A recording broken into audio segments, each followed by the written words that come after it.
Welcome, everybody. Good morning. Day after the fast. Everyone's recovered. I'm sorry about anything that happened with Chelsea. My wife gave me the same thing the whole day also. Okay. So we're up to Perek Het Zayin, chapter 16. We're right in the middle of Abshalom, David's son's rebellion against the monarchy. So the last two chapters, we saw that David is getting his punishment for the debacle with Bathsheba, and his son Abshalom comes back into the fold after being exiled with the whole thing in Amnon and Tamar.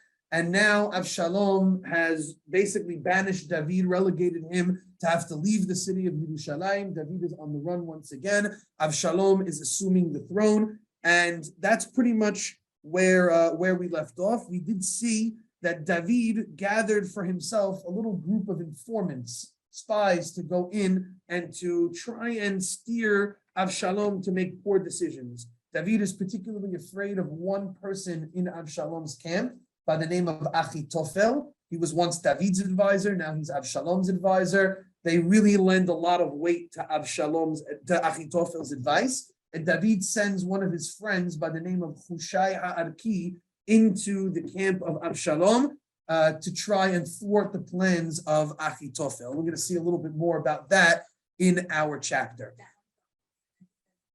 Correct. Yes, exactly. The old man that was too old to go with him, and he has a better job for him. He sends him in. He has also Eviatar HaKohen and Sadok and their two children. So David's got a little network of spies and informants working on his behalf.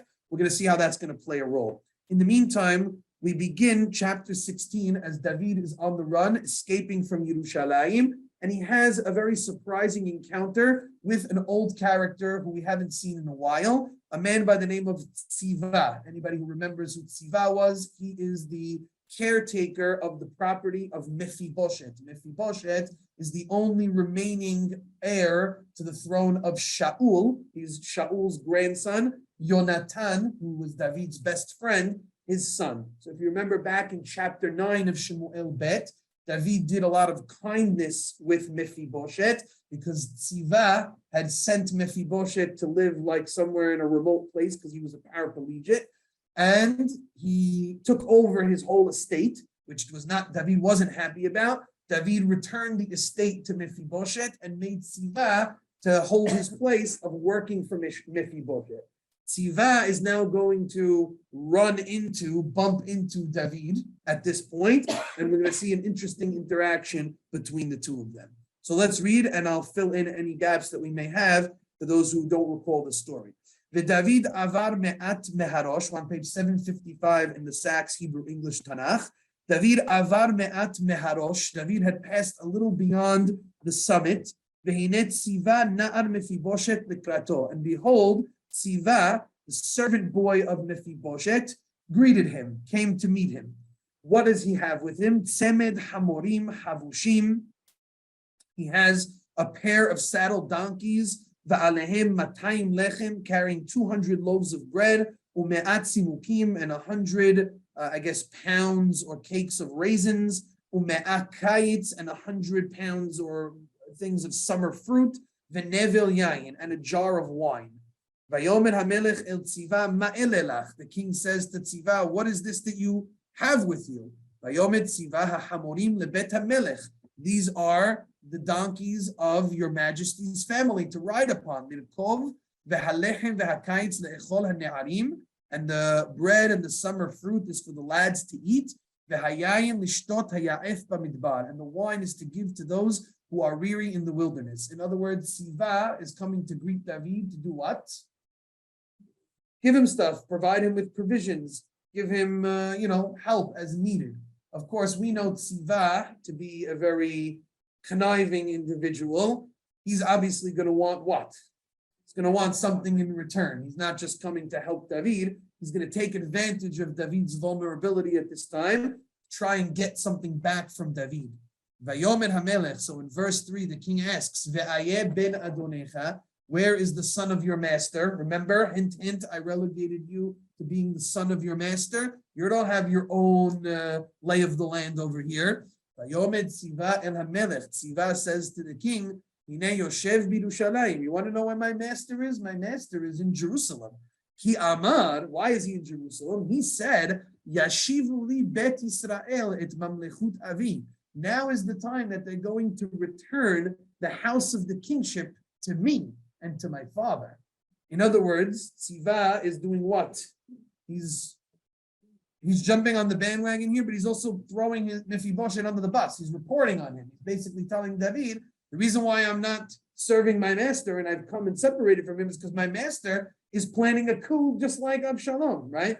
In other words, once the monarchy is starting to crumble, once the king is losing his footing, what happens?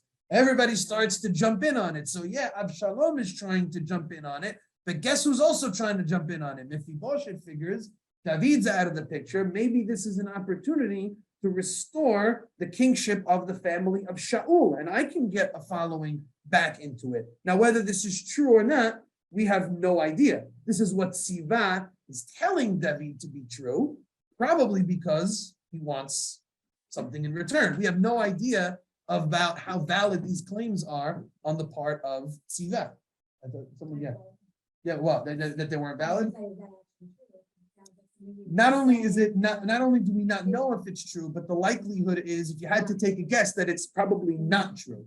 Tziva is probably making this up because he's out for himself. We've seen that to be consistent with his character. He cares about his own standing and the property that he's going to have. He doesn't have Mephibosheth's best interest in mind. And also, if we stop and think rationally for a minute about who Mephibosheth is Mephibosheth the type in comparison to Abshalom to really take advantage and rise to the top? No, he's a cripple. Right. If anything, Mephibosheth is probably very happy. We saw how scared and afraid Mephibosheth was of David when he came before him, when David restored the property back to Mephibosheth. Mephibosheth has no rhyme or reason, and definitely would probably not be able to compete with Abshalom, this handsome, striking, charismatic individual, against the handicapped cripple Mephibosheth, who's from the house of Shaul, who's been there, done that, right? So the likelihood is that Mephibosheth is definitely not staging any kind of rebellion of whatsoever. But David surprisingly doesn't even inquire as to how true these claims are on the part of Tziva. He just kind of takes them at face value, and he trusts Tziva at that point. So watch what happens. So, did you have a question? Okay. Verse 4. Vayomer hamelech leTziva. So the king immediately tells Tziva, Hine lecha kol asher leMephibosheth. Behold, I'm giving you everything that belongs to Mephibosheth. Take the whole estate right back. Vayomer Tziva. Tziva says, Hishtachaveta, I bow low to you. Emtzahen be'enecha, I found favor in your eyes. Adoni hamelech, master the king. Now, we are all very, very shocked at David's decision over here, right? David, just at the one report of Tziva, at the drop of a hat, basically undoes everything that he did in chapter 9 when we praised him for doing all of this chesed with the house of Shaul. So if you think back to what we did in chapter 9, we mentioned how David wanted to found his kingdom on the principle of chesed, on the principle of kindness. So he went out of his way to repay the favor that was owed to him by his best friend Yonatan, by taking care of his son Mephibosheth, making sure he was looked after, making sure he had his property, making sure that Tziva, this caretaker, did not take advantage of Mephibosheth.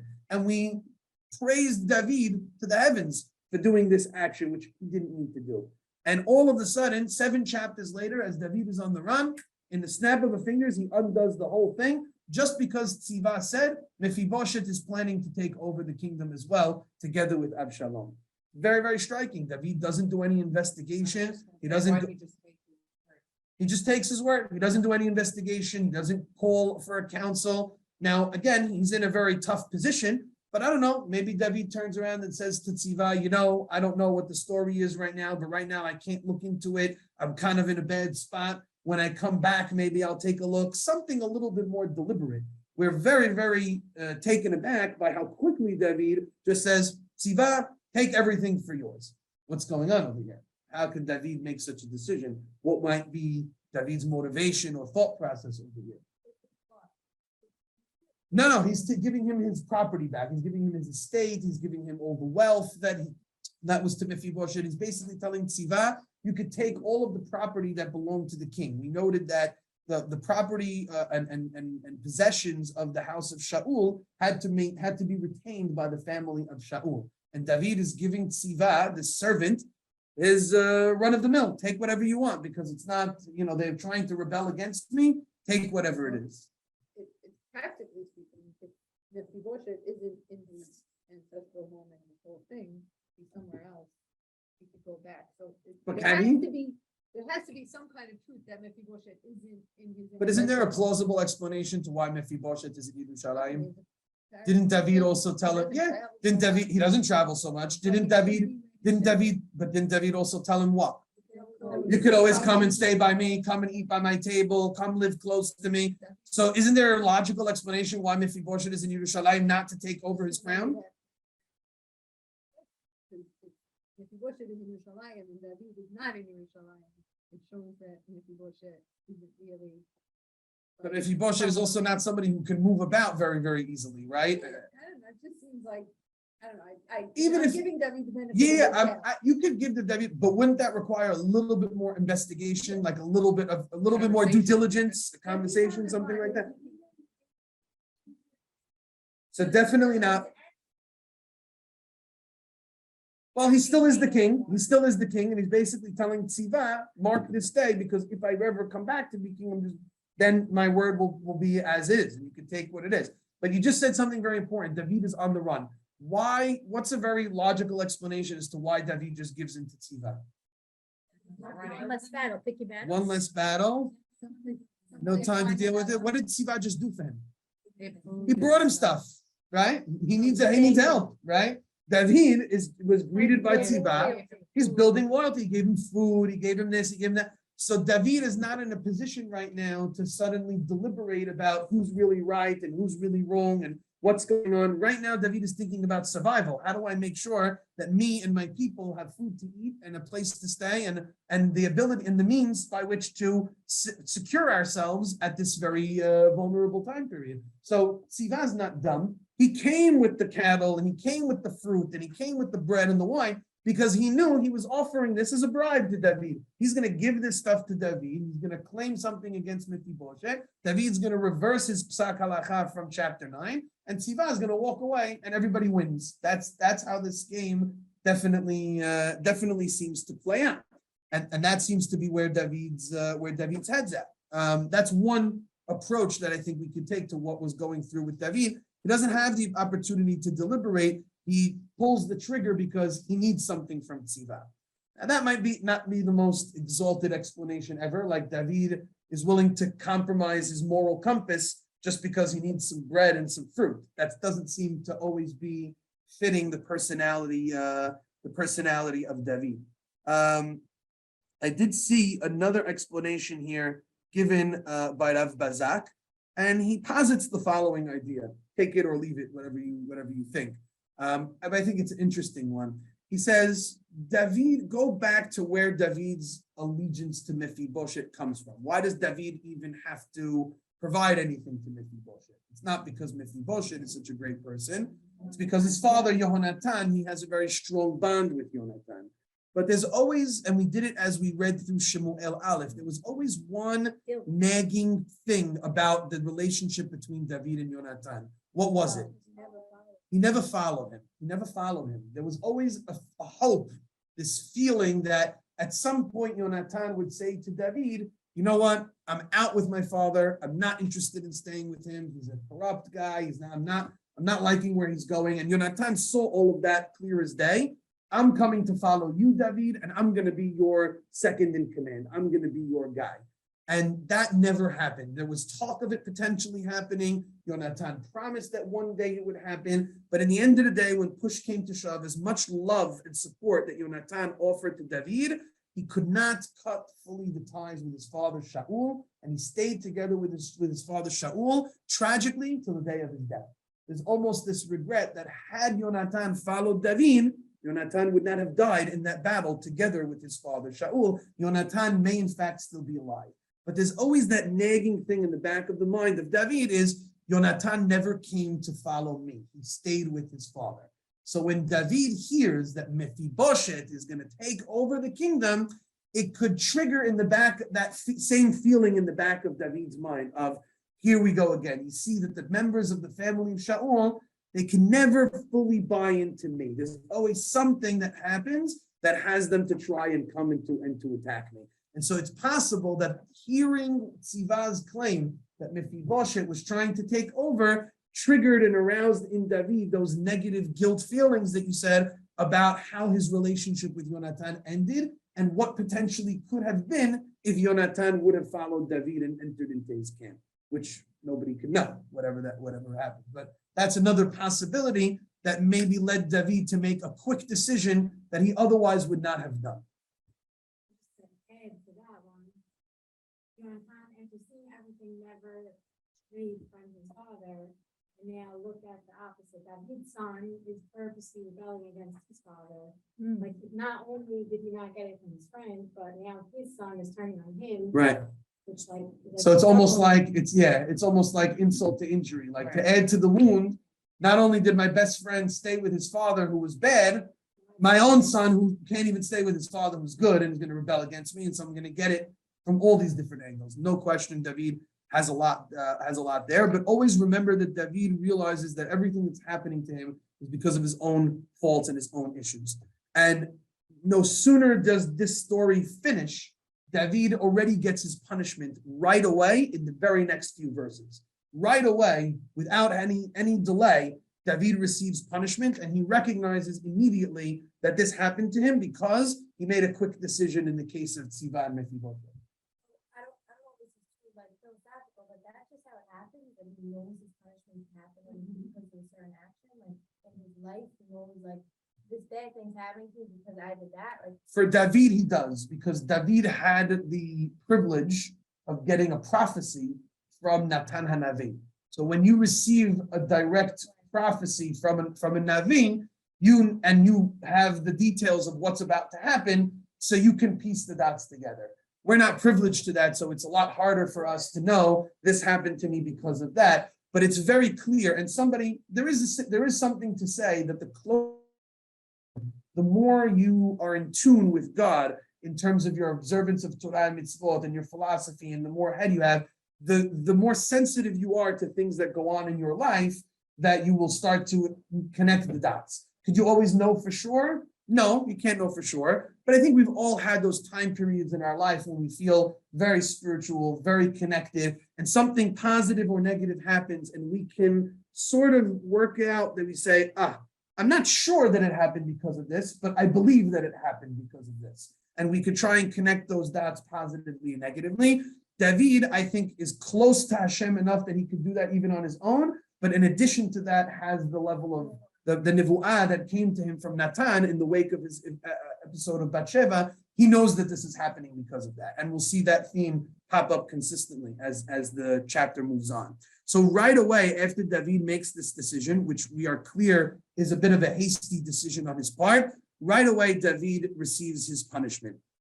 Verse 5, Uba HaMelech David ad Bahurim, as King David then approaches a place called Bahurim, V'hinei misham ish yotzeh mimishpachat Bet Shaul.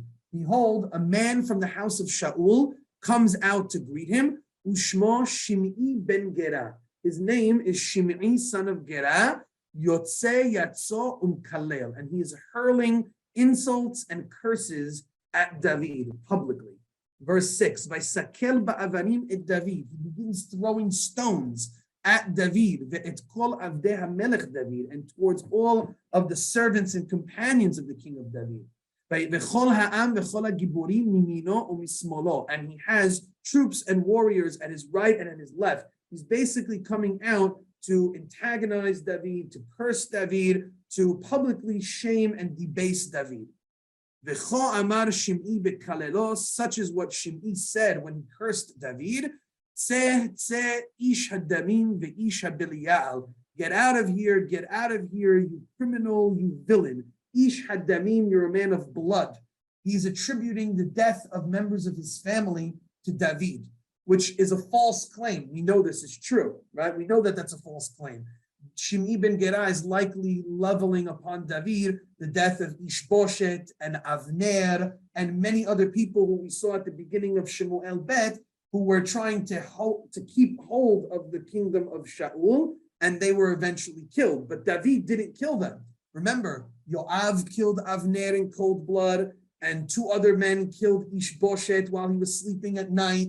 David didn't sanction any of those things. In fact, David criticized the people who did those things, and he punished them for doing those types of things. So David didn't sanction any of it, and he went through great lengths to show that he was distant from it. Nevertheless, when people don't think, not always rational, he levels that upon David. And he says, David, it's your fault that they died. You have blood on your hands. You're a criminal. You're a villain. You're a terrible human being. Heshiv alecha Adonai kol deme bet Shaul. The Lord is paying you back for all of the crimes you did and all the blood you spilled from the house of Shaul. Asher malachta tahtav, that you improperly took advantage to be the king under him. Vayiten Adonai et hamelucha biyad Abshalom benecha. And now, rightfully so, the kingdom has been given to your son Abshalom instead of you. V'hinecha bera'atecha. You are in trouble now, ki ish damim ata, because you are a man of bloodshed and murder. So Shimei is, he's not beating around the bush. He's going right after David, hurling curses, insults, throwing stones at him. He's coming out to fight him, and he's really giving it on to David thick. Verse 9, now the members of the camp of David are not going to just sit around and let this happen. They still view of him as the king, right? But watch David's reaction. I have a feeling Esther's not going to like it. Vayomer Avishai ben Siruya el HaMelech. A man by the name of Avishai, son of Siruya. We know him very well. Avishai, son of Siruya, is the brother of Yoav ben Siruya. And we know Avishai is a hot-headed individual. All the children of Siruya, by the way, is David's sister, right? So this is David's nephews. Yoav and Avishai are very passionate, very aggressive individuals. Yoav killed Avner when they had that play fight. Avishai was somebody who wanted to kill Shaul when they snuck into the camp that night. Shaul was sleeping on the ground. So Avishai is also a very aggressive individual, and he's not going to take this laying down. He says, write to David, Lama yekalel hakelev hamet hazeh et Adoni hamelech. Why are we allowing this dead dog to curse our master, the king? You can see how he calls Shimei ben Gera. Let me go over and cut off his head. Avishai wants a piece of Shimei. He's not going to let him get away with it. Certainly not deterred by the muscle that Shimei has. He's not afraid of anybody. Verse 10, David pulls him back. Vayomer hamelech, the king says to Avishai, Mali velachem benet Tziruya. What has this to do with you, the children of Tziruya? This is not about you. Don't get involved in something that you don't need to get involved in. Ko yekalel ki Adonai amar lo kalel et David. He says, let him keep cursing me, because God has told him, curse David. Umi omar madua asita ken. And so therefore he says, who is to say, why did you do that? So how does David look at this? Again, this is definitely the philosophical head of David. David pulls back on Avishai and says, don't kill Shimei, because God has told him to curse me. What do you make of that? He's accepting his fate. He just kind of lies down and just takes. David takes it here, right? He accepts the suffering. He was going to be punished, so. Right. Not only because of, bad? no, I don't think it is a bad thing, right? Some people might look at this and say, be frustrated, like David, go after them. Why are you being so passive? Why are you being so timid? I don't think so. We've seen David get aggressive at points that he feels is necessary. One of the great aspects to David's character is he knows when to do what. Not always, sometimes it's misplaced, but he has a good sense of what's happening here. And he feels that he just made a mistake with the Tziva Mephibosheth situation. Of course, on a broader scale, the situation with Bathsheba looms over his head, which is why he's on the run. So therefore, he's accepting all of this. It doesn't mean that Shimei's not going to be held liable, right? He's not going to let Shimei off the hook. What? Yeah, exactly. David is not going to forget. Let's play both sides. David is not going to forget what Shimei is doing here, and Shimei will get his. David's going to hold on to it, And in his dying days, he's going to tell his son Shlomo, make sure you handle the Shimei ben Gera problem. And Shlomo is going to handle it with wisdom at the beginning of the book of Kings, at the beginning of Melachim. Yoav is the other problem. And Adoniah. David is not, let's exactly. David is keeping track of what everybody's doing because these people are still acting of free will. They're still doing what they want to do.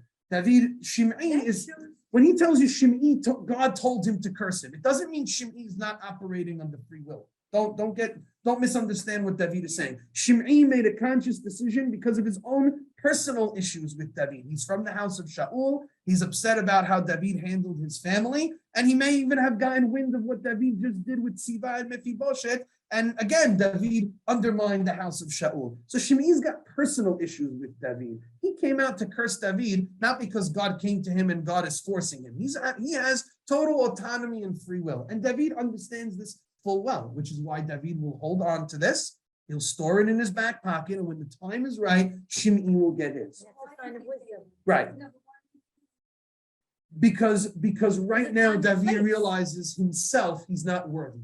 David is saying, I made mistakes. I cannot avenge those mistakes until I have cleared myself. And perhaps David feels that he can never fully clear himself in his lifetime, which is why he doesn't feel he's worthy to go ahead and seek the vengeance against those who have wronged him. Instead, he leaves it for his son to show my son is worthy to do it on my behalf. But I myself do not want to get caught up in the petty game of revenge and everything like that, particularly when I have my own issues to worry about. I have my own skeletons in the closet. I happen to think that David's outlook is a very healthy one, believe it or not, He doesn't right? let anybody fight his battles.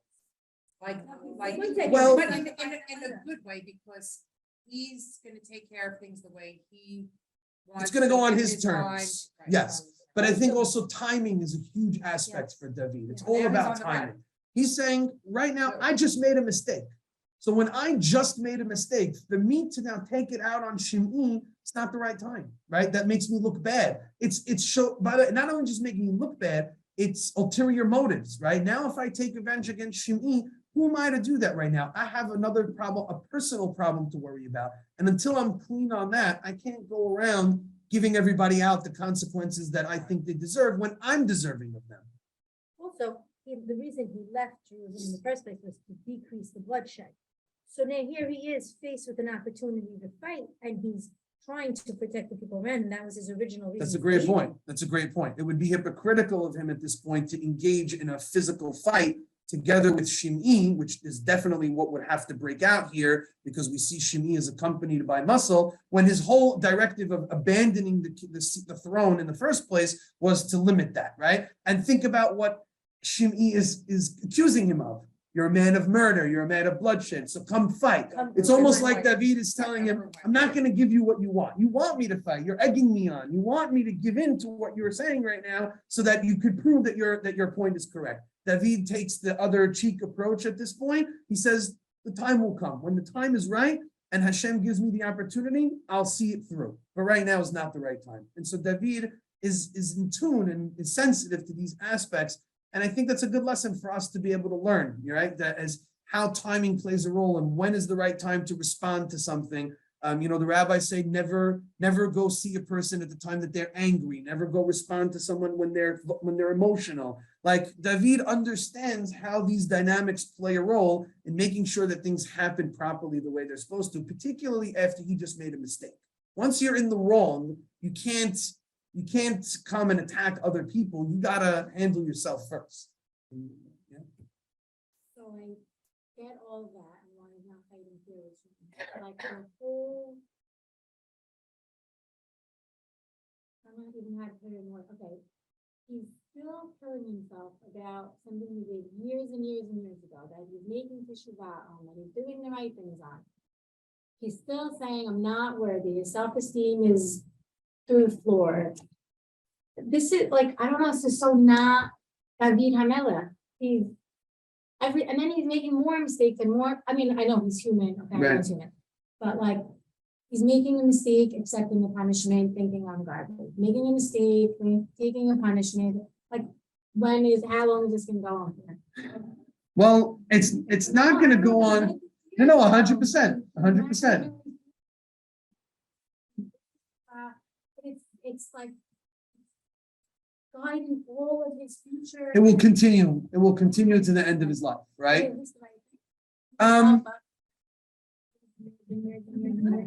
So I don't think it's in. I'm going to go back to what I said to Sonia before. You can't underestimate how much the words of the prophet and that curse that was levied upon him by the prophet resonates with him.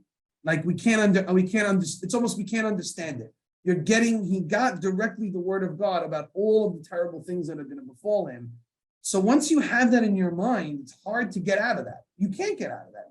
Really. How can you? You know that everything that's taking place here was already predetermined by God, that this is how it's going to happen. How do you? So he has the free will to operate within the situation, and this is how he's feeling to choose his free will, to exercise it. He's going to exercise it by saying, I need to work on myself right now. I made an error, and I don't have the right at this point to attack somebody who is totally in the wrong. But yeah. You'll get some vindication as the chapters go on. There's no question you'll get some points. Right now, it's hard to stomach because we're in the bottom part. There will be a rising part as we come to the end of Abshalom's rebellion, and as David's tenure as king starts to wind down, and definitely the transition of power from David to Shlomo is going to be a nice point of closure for us. I think that's really what we're looking for. Like we feel like there's no closure yet for David. He'll get his closure, and then things will come out in the justice way, the way they want. No, his son. I'm not worried. I think there's something very noble. For me, there's something very noble in that. For me, there's something very noble in that. I think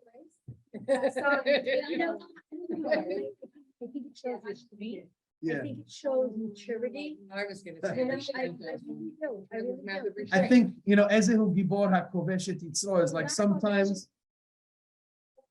No, but see, I think you're wrong, because I think that most people in this situation would have a big Yetzer Hara to fight back. There's no question about it. Right. So you have to take each situation individually. But in the end of the day, the reason why David will pass this to his son is because he's going to make an oath that he will not touch Shemuel. And so he has to be a man of his word. He has to, right? Don't know. He feels there's certain other aspects of play. Deny the reality. There's so many people act impetuously. So I don't know. I see this as a strength. He's accepting his fate. He's saying you want, in the end of the day, David to still be the one to act.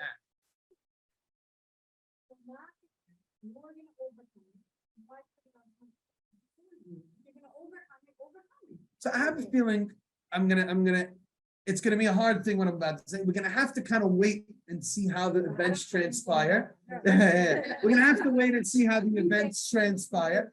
I think when we read in chapter 1 of the book of Kings how David passes this down to his son, I think you'll see something in the language that might make you think a little bit differently about it, and also how the events continue to unfold.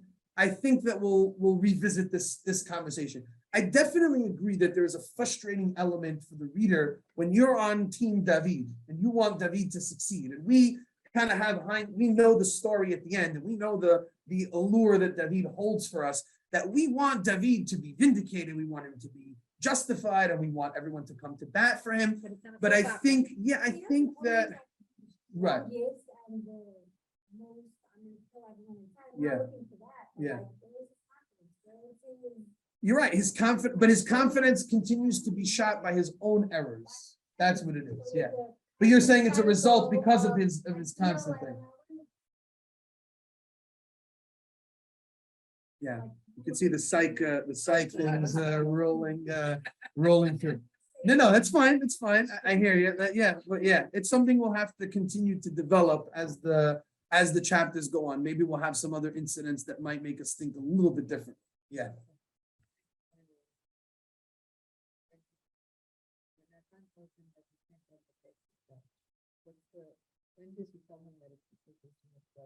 It's in Divrei Hayamim. In our chapter, he gave in Shemuel Bet, he gave him different reasons as to why he wouldn't be able to do it. Ish damim appears in Divrei Hayamim. Right, so he says the same thing, Ish Damim, and then he's telling him Ish Damim. So can that like be a trigger, like he's saying, oh, on Ish Damim, you have to like repair that. Yeah. because Yeah, it's not clear, even though you're bringing up a good point, because even though the recording of the Ish Damim claim by Natan is in Divrei Hayamim, it's still very possible that this was told to David at this point as well. So Shimei telling him you're an Ish Damim might in fact trigger David on the inside, because that's the reason he was told he couldn't build the Beit HaMikdash. So maybe he's right. In other words, almost he's thinking to himself, motivation to say like, oh my gosh, he's calling me. Right. I must really be that. And God told me that because I was not allowed to build the Beit HaMikdash. But definitely where Shimei is coming from, Shimei is attacking him falsely. He's telling him he killed people. Yes, definitely that could be a big part. Yeah, I forget exactly which chapter, but it's in Divrei Hayamim. It's in Divrei Hayamim. I have to go back and take a look. So let's move forward a little bit. That's the whole story with Shimei ben Gera and Siva and how that plays a role. Did we read verse 10? We did.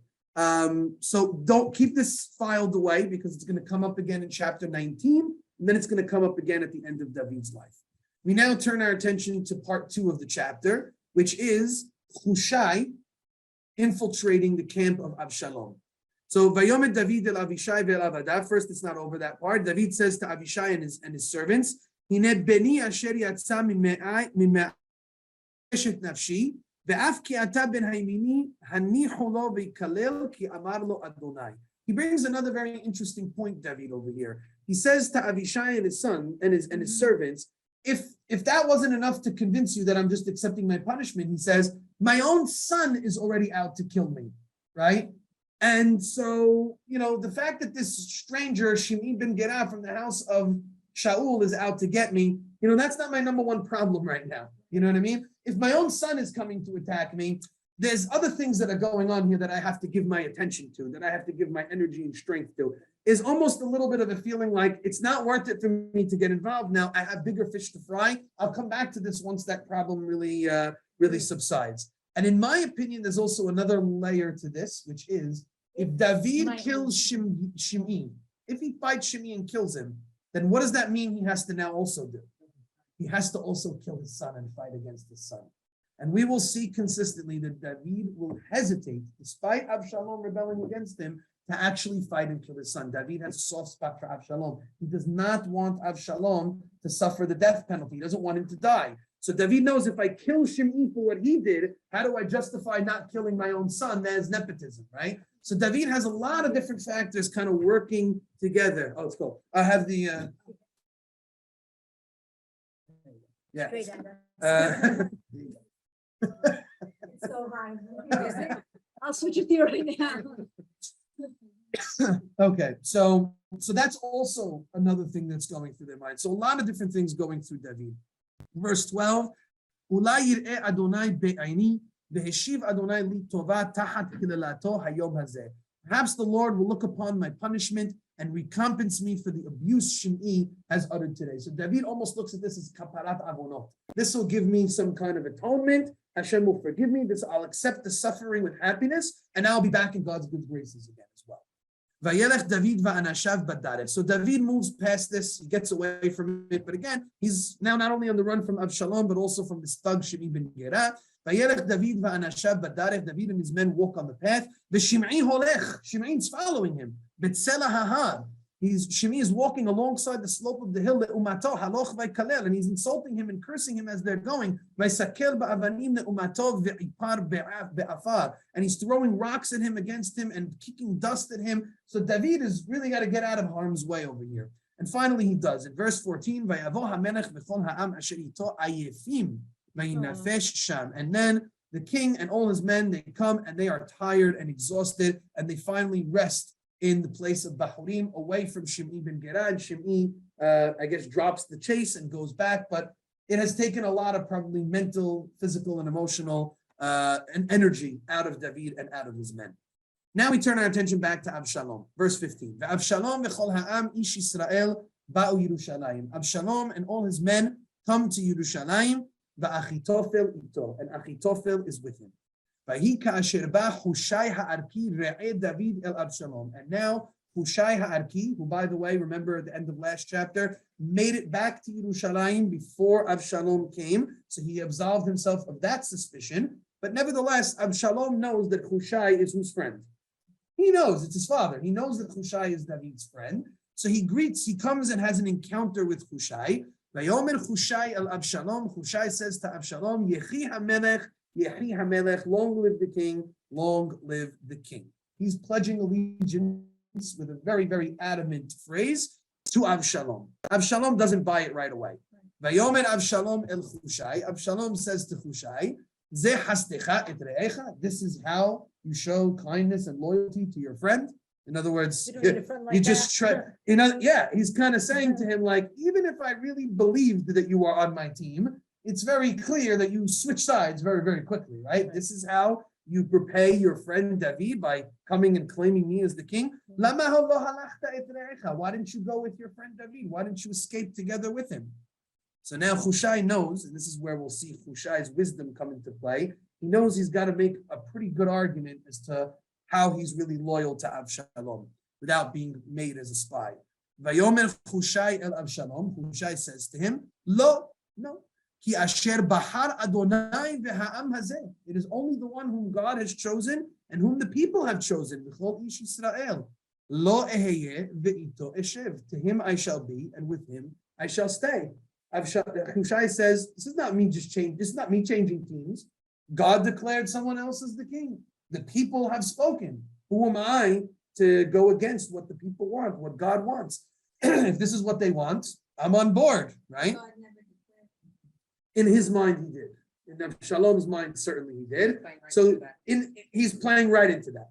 And Hushai knows that Abshalom's an arrogant individual, and he knows that a little flattery and a nice language will go a long way into getting him into Abshalom's graces, and it works like a charm. Verse 16, V'hashenit, secondly, he says, Lemi ani evod, to whom shall I serve? Halo lifne beno, who better than to serve the son of the king? Kasher avadti lifne avicha, as I served my father, your father, the king, ken eheye lefanecha, so too I'll be for you. In other words, says Hushai, I'm not switching teams at all.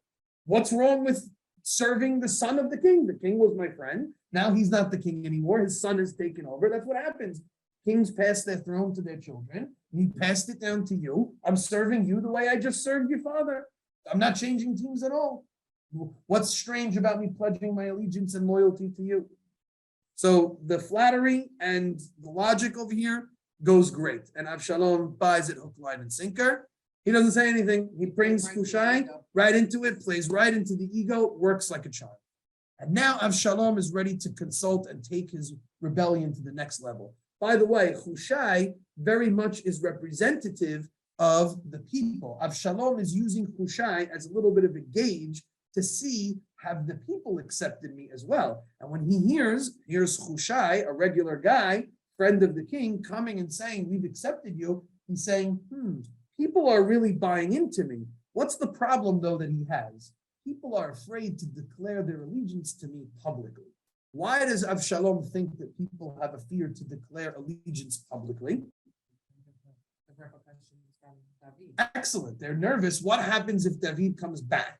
And then he takes over. If we pledged allegiance to Abshalom, we're done for. So when you have people, imagine putting yourself in an average citizen at that time, there's some tension going on in the monarchy. You're going to go as long as you possibly can before actually declaring what side you're on, so that you don't have to face the repercussions of any other side. So Abshalom now is going to turn to his council and say, how do I get people to buy into me publicly? That's the next level of his rebellion. People are talking, there's buzz, everyone's into me. Look at what Hushai just said, but nobody wants to crown me publicly.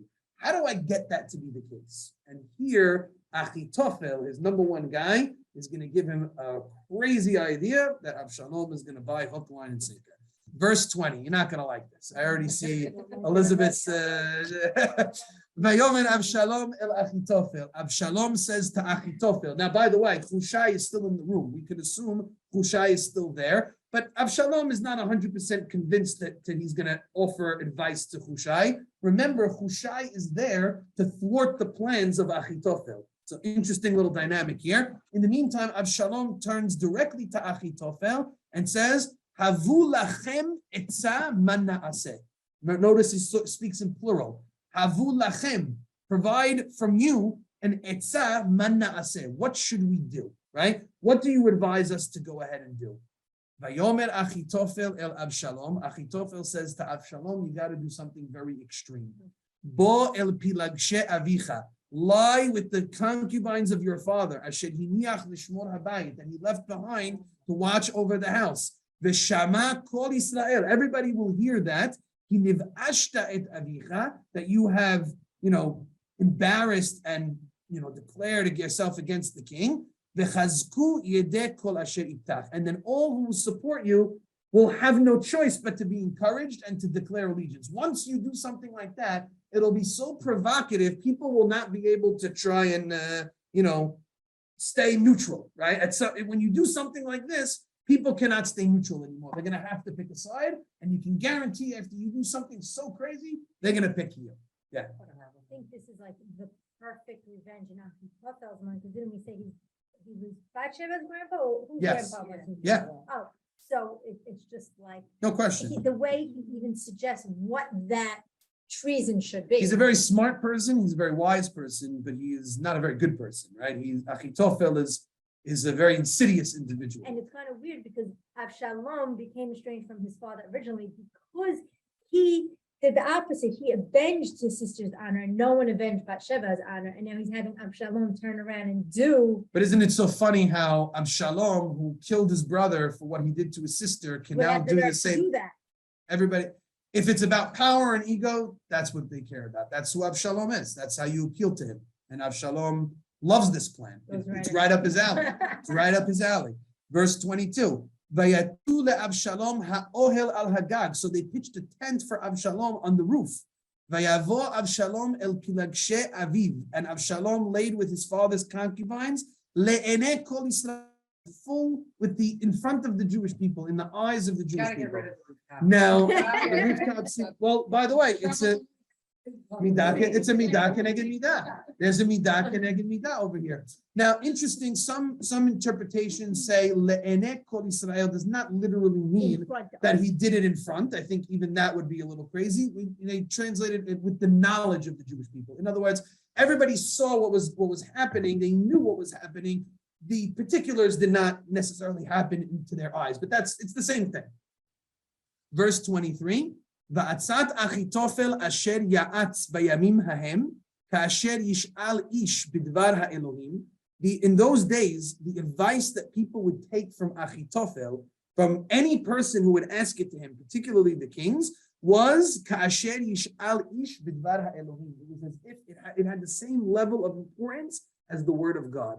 When people heard Achitophel speak, it had that level of importance. That's the level, very, very much so. Notice, by the way, I don't know if it's in your Tanakh, but in your Tanakh, the word ish is like missing from the pasuk. There's like a little gap there. Yes. It's like kasher yish'al blank bidvar ha'elohim, right? And the word ish is in parentheses, which means we read the word ish, but actually it's not written in the text explicitly. And that's very interesting, right? It's almost suggesting that people are asking, but exactly, people are asking him things and he's providing it and they think of him as God, but in reality, what is he? He's just a man, he's just an ish. He has no nebuah, he has no prophecy. And for whatever reason, people gravitate to his words the way they would a prophet. Ken kol atzat Achitophel, gam le David, gam le Abshalom. That is how the advice of Achitophel was esteemed, both by David as well as by Abshalom. So very interesting where the chapter ends over here, this very provocative action from Abshalom. And the text tells us, crazier than the act itself is how people will follow what Achitophel is telling them just because he said it, right? Which is kind of telling you the challenge that Hushai has in front of him. is the spy who's supposed to counter the advice of Achitophel. But how do you counter the advice of somebody who is godlike in the eyes of the king? It's an impossible task. Notice, by the way, Hushai is silent over here. He does not say anything.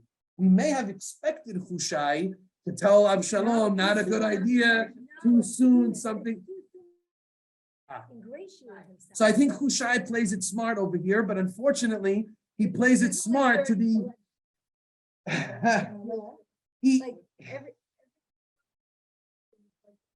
It's a tough one. It definitely leaves a pit in your stomach over here that Hushai has to make a calculation. On the moral side of things, he's probably sitting there going, I have to say something. How do I let Abshalom abuse these women and publicly and do this with David? Like, I gotta say something. How am I going to keep quiet over here?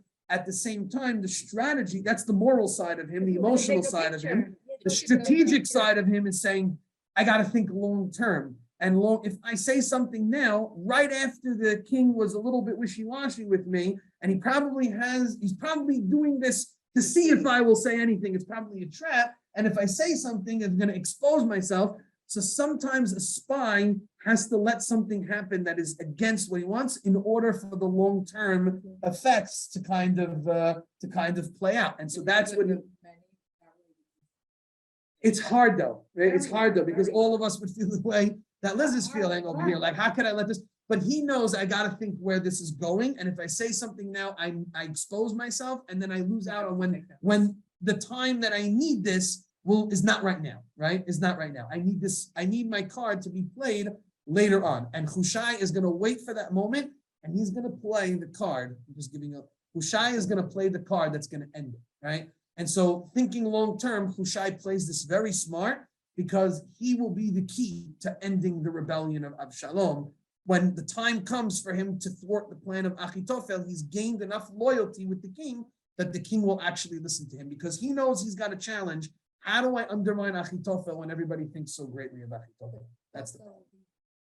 The act that he's doing is so horrible that you would expect the name to say like, oh, I'm not following neck. Yeah, so maybe Hushai thinks that Abshalom is burying himself, but Achitophel's smarter than that. And Achitophel knows the state of the people.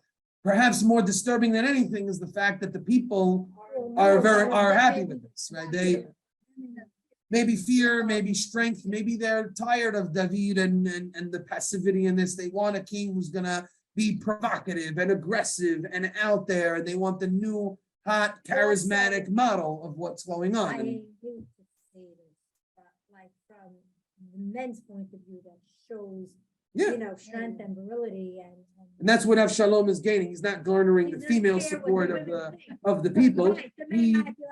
I love that. Take charge, be powerful, be aggressive, be strong. That's what we want out of our king, right? The only people he has to appeal to. That's 100%. He appealed to his base, as the politicians go ahead and say. So he made it work.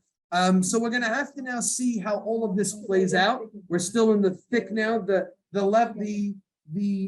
Abshalom's rebellion has escalated. It's taken a new level. There's no turning back at this point. Once he does this, it's a full-out scale rebellion. Now we're going to have to see how David responds, how the informants help him. When's David going to come back on the scene? We leave the Shimi ben Gera stuff in the back of our minds and see how that comes back into play as the chapters go on. A lot of interesting things to kind of bring full circle. We have several more chapters before the rebellion of Abshalom. This is going to occupy our time for the next couple of weeks until the rebellion is ended, and that will pretty much end the time frame of David's monarchy. This is going to be his major battle that he's going to have to wage.